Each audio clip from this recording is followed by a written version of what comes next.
Jeshi la Polisi mkoa wa Rukwa tumeendelea na mapambano dhidi ya wahalifu mbalimbali wanaotenda uhalifu kwenye mkoa wetu wa Rukwa.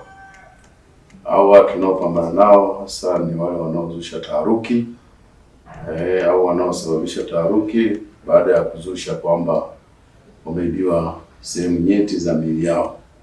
Lakini vile vile tunapambana na wale wanaofanya ukatili pamoja na udhalilishaji dhidi ya watoto.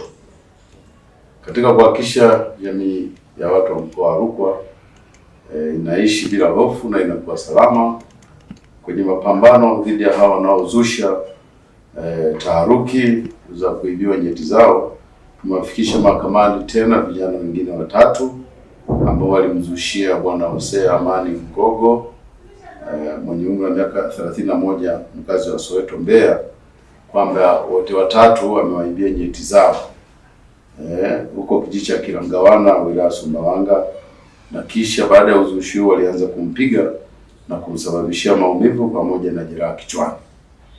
Vijana hao ni Geoffrey Mirumba Dominic miaka 24, Jafari Nebat Shanjira miaka 25, hawa ni wakazi wa kijiji cha Kilangawana.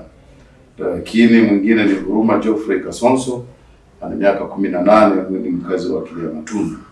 Wote hawa watatu wametiwa hatiani na mahakama ya mwanzo Kipeta wilaya Sumbawanga mbele ya Mheshimiwa Hakimu Wilgis Isaac Mbunda.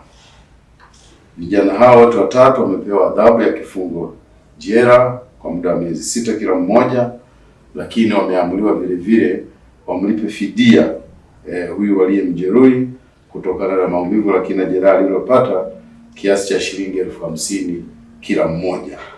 Adhabu hiyo ilitolewa Aprili 10 kwa maana ya jana 2026, na hakimu huyo wakati akitoa adhabu hiyo alisema liwe funzo kwa wote wanaozusha mambo ya kishirikina na kuleta hofu katika jamii ya Watanzania ambao tayari wamekwisha staarabika.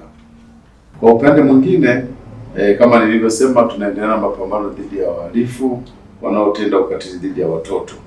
Katika kuhakikisha hilo tunapambana nalo, tulimpeleka mahakamani Wandu Florian Chimkole mwenye miaka 30 mkazi wa kijiji cha Mbwende, na yeye amepatikana na hatia katika mahakama ya wilaya Nkasi tarehe 9 Aprili 2026.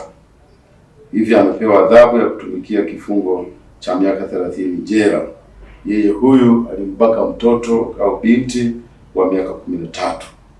Kosa hili alitenda Januari 20 mwaka huu katika kijiji cha Kakoma wilaya hiyo ya Nkasi. Mheshimiwa Hakimu Dennis Ruhugo wakati akitoa adhabu hiyo alisema liwe ni onyo kwa wanaume wote wenye tabia kufanya ukatili dhidi ya watoto wadogo.